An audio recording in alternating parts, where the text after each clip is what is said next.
It's worth noting before we begin, at least to me, it's worth noting before we begin. I mean, it's very of great interest to me to note before we begin this week's book that the word goodness derives from two separate parts, good and ness, and those two separate parts are some of the oldest words in what would become the English language. Like, they go back past Middle English, past Old English, past Proto-Germanic, all the way to Gothic language. Like, Gothic, I believe, is the oldest form of the Germanic language. You're going back to a history of a word that doesn't even exist in written form anymore, that we had to sort of figure out because of just how old it is. This concept of goodness, of being good, of doing good, to the degree that we don't really have a concrete definition of what it means to be good anymore. It's so vast and old and can apply to literally anything. You can have a good day, you can have a good steak, you can have a good vacation, you can have a good friend, you can have a good idea, the sky can be a good shade of blue. It's just anything can be good. If it possesses positive qualities, it can be good. But you can also have a good baker, you can have a good teacher, you can have a good doctor, and that's people whose actions are positive and fill the world with positivity. You can have things that are a little bit good and things that are absolutely good. Goodness and ness, I mean, that just means having the qualities of or having the actions of. Qualities and actions, which are two different things, being like something and doing something. Two completely separate concepts. But that's where we fall down on goodness. Is goodness a thing you are, or is goodness a thing you do?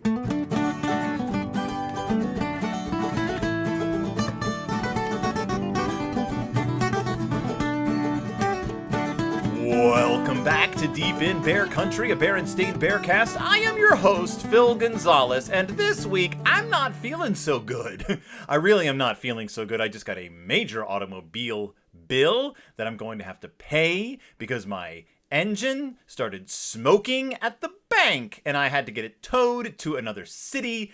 And now I'm going to have to pay to get it fixed, and it's going to be a lot of money. I'm not feeling too hot right now. Actually, I'm feeling very hot right now because there's no air in this room, and it is 90 degrees outside. So I'm not feeling great, but I do love discussing goodness. I love discussing goodness and talking about the concept of goodness, and aren't I in luck? Because this week's book, The Berenstain Bears Gifts of the Spirit, Goodness. That's right. We are back to the Gifts of the Spirit series, the Random House Gifts of the Spirit series, and I believe this might be this is now the most current book we've ever done. This book only came out like last month.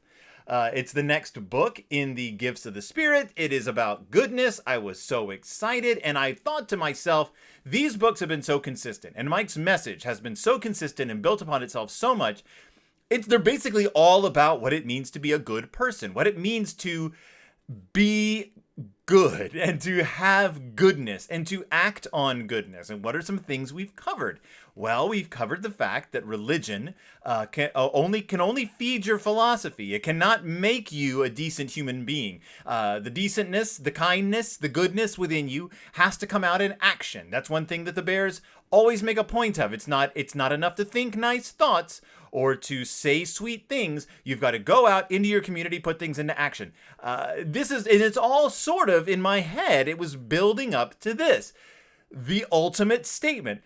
Let's synthesize all of this into a final thesis. The Berenstain Bears Gifts of the Spirit, Goodness. And indeed, in this book, the question is laid out about as plainly as you can. What is goodness? It is laid out. It is acknowledged to be a difficult and philosophical question for which there is no simple answer.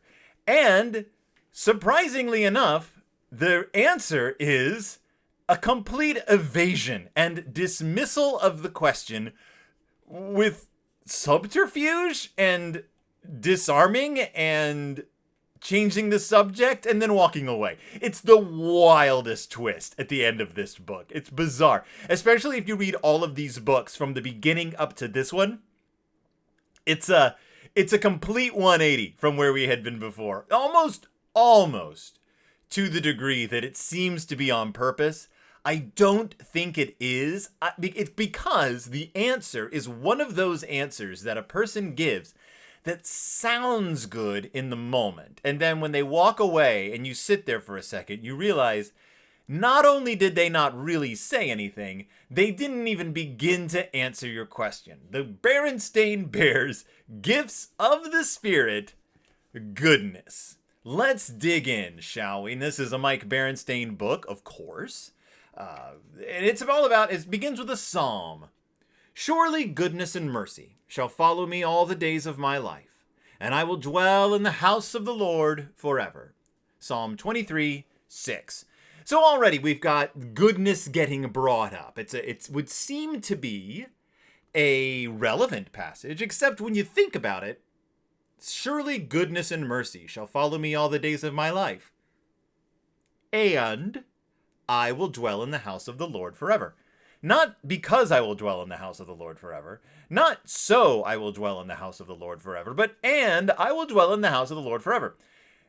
We begin with a quote that in no way defines goodness for us. It is simply something that will follow you, goodness and mercy. It could say a herd of pigs or sentient Crayola crayons will follow me the rest of my... It could be anything because it doesn't play into the second part. A ham and cheese sandwich wearing a bow tie will follow me for the rest of my days, and I will dwell in the house of the Lord forever. One doesn't necessarily have to do with the other. So we're off on a rocky start. But what is this book about? What's the plot of this book? Well, it's a shindig in Beartown. That's right.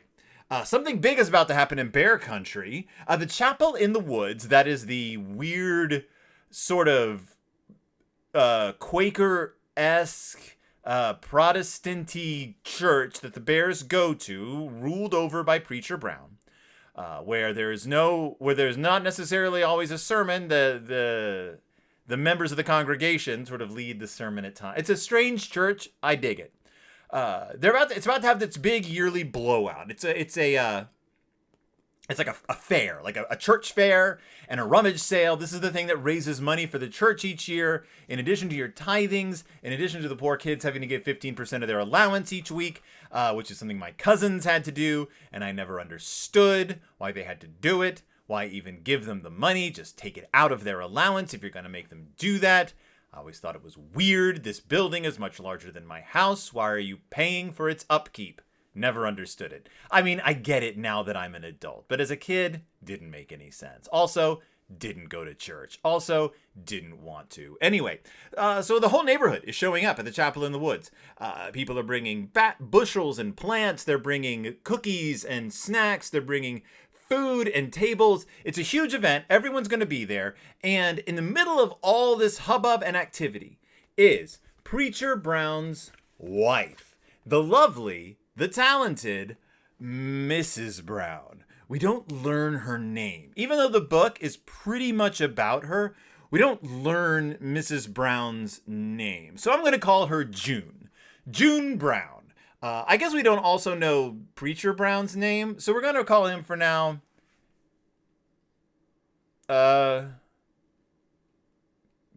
Corncob Brown. Corncob and June. And she is a miracle bear. She is not only super organized, she's not only in charge of the entire fun fair, she's not only in charge of the entire rummage sale, she not only knows every single bear in Bear Country by name, she is also cheerful and full of energy. And I guess you gotta be when you're the preacher's wife representing the church at the annual fun fair. But she also runs the Sunday school. She teaches the kids about art. She teaches the kids about Bible. She teaches the kids about Bell. She teaches the kids about everything. She is the only person who works at the church besides Preacher Brown. So a lot of this responsibility falls on her shoulders. You see the kids drawing a picture of Noah's Ark. You see them dressed up for what must be the yearly Christmas pageant. in a church filled with, there's so much hay in this church. And you see her leading the school, the church children's choir, which I respect Mike's restraint at not drawing a bunch of cracked and broken musical notes over the children's head. But he did draw Mrs. Brown gritting her teeth and clenching one of her fists at the sound of the children singing. So I'm only going to assume that it is a nightmare and that she's not enjoying that part of her job. So the big fair is here. We see some of Mama's quilts are for sale. There's bears selling balloons. There's art up for sale. There's a big bouncy castle. Everyone's running around. They're all having a great time. We see beanbag toss, or as we call it in the Midwest, cornhole. Maybe named after Preacher Corncob Brown and his beautiful June wife. We see a ring the bell, you're a strong bear, hammer on the thing, bell ring game. I don't know what it's called. Test your strength. They just call it the ring-a-bell game, so I didn't mess up at all. There's the castle. Farmer Ben brings a pony for the pony rides. It's a grand day, and then it all, what's the word I'm looking for? Climaxes with a giant parachute fun. A fun parachute. They got a real parachute. Mrs. Brown has organized the parachute toss. They're not tossing the, I guess you toss it in the, kind of. Everyone grabs a corner of the parachute and you flip it up in the air. They don't put a ball on top or anything, but the kids get to all run under the parachute while it billows over their heads. It's great. We get to see what it looks like when Mike draws bears with their heads thrown back and their teeth gritted in a grimace of determination and strength. It's a cool picture. It's fun. We get to see cubs making faces. Then everyone settles in for the great taste of food. That's right. It's food time. They're gathered around the tables. They're all enjoying a nosh. Everyone's having a good time. The bear family's sitting at their table. You may have noticed there's only 2 pages left in the book. Nothing has really happened. There's no story to this until Honey says, you know. Mrs. Brown is a genius. By the way, Honey is now speaking in complete sentences. She is a full participant in these stories. Honey Bear is a real live bear. And brother and sister laugh. But then sister says, hey, Mrs. Brown is a genius. She is a genius at spreading goodness. And Mama and Papa and everyone are like, yeah, you know what? She is pretty good. Mrs. Brown comes by to see how everyone's doing. And sister says, Mrs. Brown, what do you think goodness is? What do you think goodness is? Mrs. Brown, simple question, 4 parts. What do you, 1, think, 2, goodness, 3, is, 4. What do you think goodness is? Simple question, maybe not a simple answer, but I really just want to know. You, Mrs. Brown, must have a definition for goodness. What is it? You're so good. To which Mrs. Brown, well versed in redirecting a child's energies, takes sister by the shoulder and says, my sister, such a serious question. That's what you say when you're buying yourself some time. But a serious question deserves a serious answer. She's still just spinning her wheels at this point. My dear, she's buying herself some time. Here is her answer. I believe that goodness comes from God, that God is love, and that the love of God passes all understanding. And then she heads off. And everyone's standing around, and then brother goes, whoa, heavy. Mama is weeping at this point, and she says, it's beautiful. Then they all bow their heads, say grace, and eat.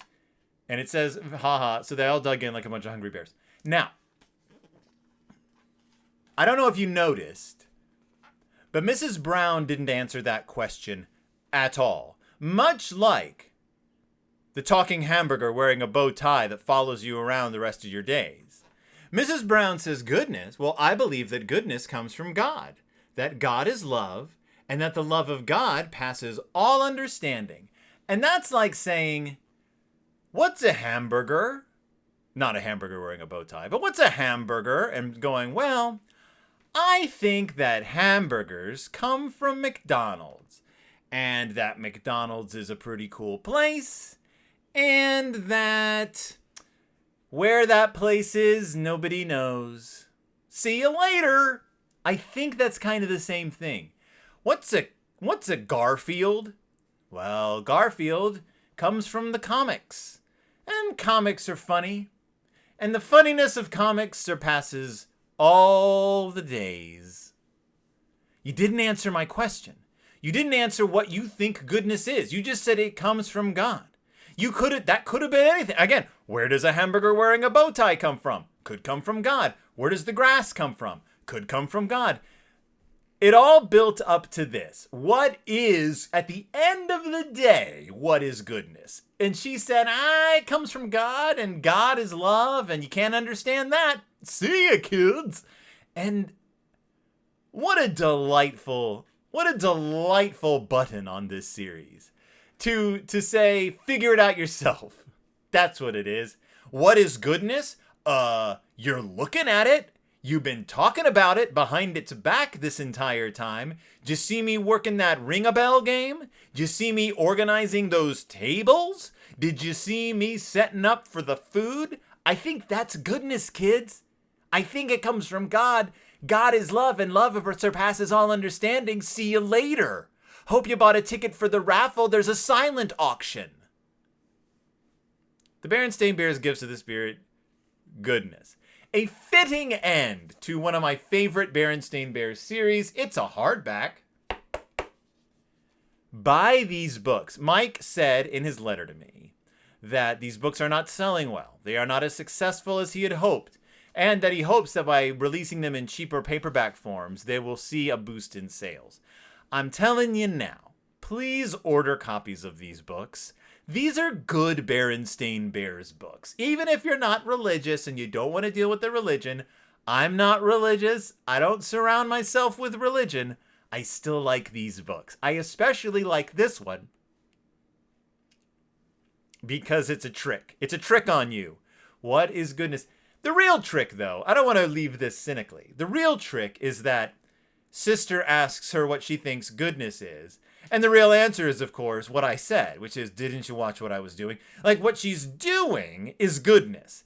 It's not a concept, sister. Goodness isn't a way you are, it's a what you do. It is a what do you do. Goodness according to, as far as I can tell from what I was reading before I started recording, in Christian theology, goodness is a virtue. And goodness is good acts. It is doing good things.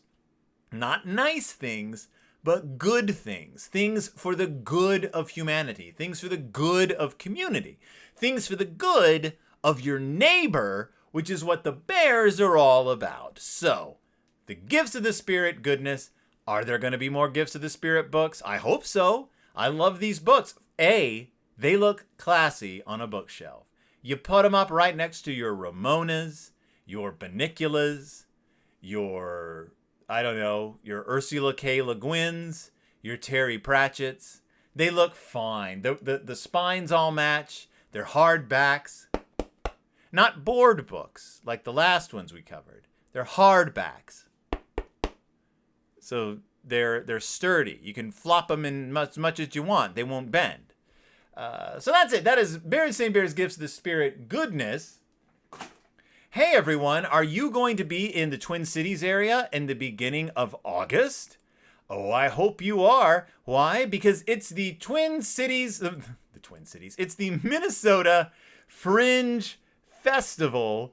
It's an annual theater festival. All you do is you buy a admission button, and then you buy tickets to any of the many, many, many, many plays that you want to go see. It runs August 3rd through the 13th, and yours truly is going to be in this year's Fringe Festival. That's right, I will be performing Lost in Bear Country, Birth, God, Death, and the Berenstain Bears. This is a Raffish ripoff production created by myself and my two daughters, Willow and Mitzi. It'll be going up starting August 5th. August 5th at 10 p.m., August 6th at 1 p.m., August 7th at 8:30 p.m., August 9th at 5:30 p.m., then we do a little half-week hop. The final showing is August 13th at 7 p.m. at the Rarig Experimental Theater at the University of Minnesota.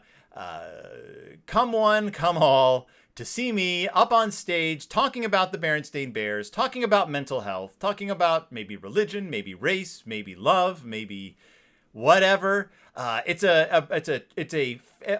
say it's a family appropriate show.